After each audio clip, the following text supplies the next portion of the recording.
오늘은 마태복음 6장 11절부터 13절 상반절의 말씀을 가지고 무엇을 기도할까라는 제목으로 두 번째 시간을 가지려고 합니다.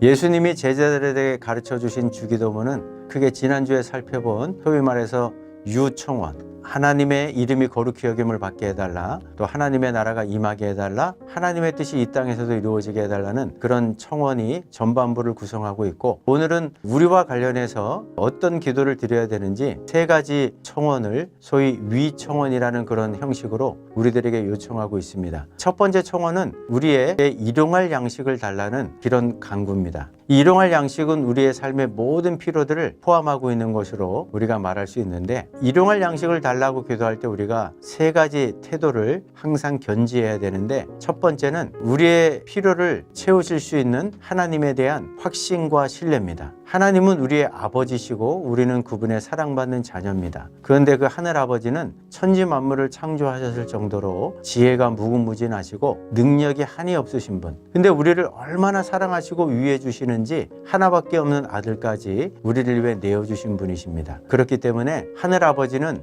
우리보다 지혜가 많으시고 능력이 많으시고 우리들의 필요를 우리보다 더 잘 알고 계시기 때문에 우리가 기도하고 간구할 때 하나님의 때가 되면 우리가 구한 것보다 더 좋은 것, 가장 좋은 것을 주시는 그런 아버지 하나님이라는 것, 또 지난주에 살펴본 것처럼 기도 응답의 그런 이 비결은 우리가 하나님 앞에 얼마나 노력을 다하고 정성을 다하느냐, 또 얼마나 실적과 결과물들을 하나님 앞에 가져가느냐, 우리가 선행의 열매를 얼마나 올려드리느냐, 이런 것과 상관없이 그저 하나님이 우리의 아버지가 되시고 우리는 그분의 자녀가 된다는 이 관계성이 기도 응답의 가장 중요한 기초라는 것을 기억하시면서 그 아버지 하나님에 대한 신뢰와 확신을 가져야 될 것 같습니다. 두 번째는 하나님 앞에서 그렇기 때문에 겸손해야 된다는 거죠. 우리들의 모든 필요들, 그게 뭐 생명이든 또 건강이든 안전이든 우리 인생의 미래와 관련된 이 모든 필요들은 우리 스스로 채울 수 없습니다. 하나님만이 채우실 수 있다는 이 사실을 우리가 깨닫게 되면 겸비한 심령으로 하나님 앞에 기도할 수밖에 없고요. 또 세 번째 우리가 가져야 될 태도는 하나님 앞에서 하나님의 뜻을 구하는 기도를 드리는 겁니다. 우리의 필요를 아뢰되 너무 우리 자기중심적으로 이기적이고 나만을 생각하고 가정만 생각하고 자녀만 생각하는 이 초보적인 기도의 수준을 좀 벗어날 필요가 있습니다. 아굴이 드렸던 기도, 헛된 것과 거짓을 멀리해달라, 가난하게도 마시고 부하게도 마시고 필요한 양식으로 채워달라는 이 평생의 기도의 제목의 중심에는 항상 하나님이 있습니다. 하나님의 뜻을 구하는 기도였죠. 그래서 정말 삶의 변화에 상관없이 늘 내 인생의 행복, 내 인생의 미래를 책임져 주시는, 또 내 삶의 필요를 채워주시는 하나님만큼은 절대로 어떤 상황 속에서도 잊지 않게 해달라는 그런 하나님의 뜻을 중심으로 구했을 때 그의 기도가 응답받았던 것처럼 우리도 우리들의 필요를 아뢰되 하나님의 뜻에 부합하는 그런 성숙한 기도를 드릴 수 있으면 좋겠습니다.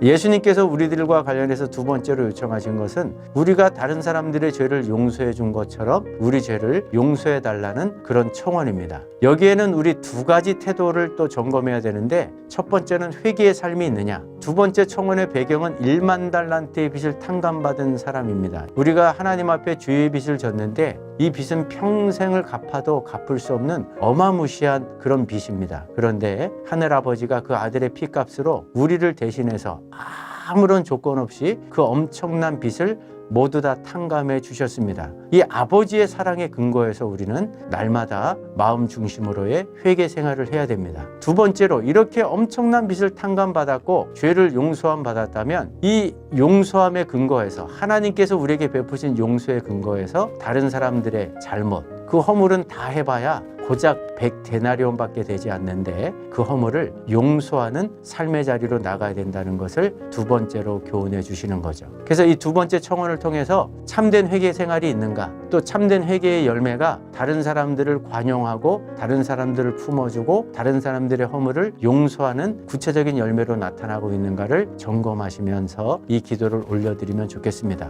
마지막 우리와 관련된 세 번째 청원은 시험에 들지 않게 해달라는 것과 악에서 구해달라는 해달라는 것인데, 이것을 통해서도 두 가지를 기억할 필요가 있습니다. 인생의 광야를 지나다 보면 시험과 고난은 불가피한데, 이런 시험과 고난을 우리가 자칫 잘못하면은 그 틈을 비집고 들어오는 사탄의 공격에 이제 노출이 되면 악에 빠져들게 되고, 악에 빠져들게 되면 하나님으로부터 멀어지고 때로는 하나님을 등지고 떠날 수도 있습니다. 이런 최악의 상황을 맞이 않도록 우리를 지켜달라고 기도해야 되고요. 또 어떠한 경우에도 이 최악의 상황 속에서도 우리를 구원해 주시는 그 예수님 때문에, 그 주님이 우리와 함께 하셔서 반드시 우리를 승리의 자리로 이끄신다는 이 사실을 잊지 않고 기도해야 된다는 거죠. 어떤 인생의 시련, 불같은 시련을 만났다 할지라도 그 모든 시련 속에서 문제보다 크신 주님이 우리를 능히 건져 주실 수 있고 우리를 구원해 주실 수 있고, 그래서 승리의 기쁨을 맛볼 수 있다는 이 사실을 기억하시면서 이 세 가지 기도를 통해 주님이 기뻐하시는 참된 기도의 자리로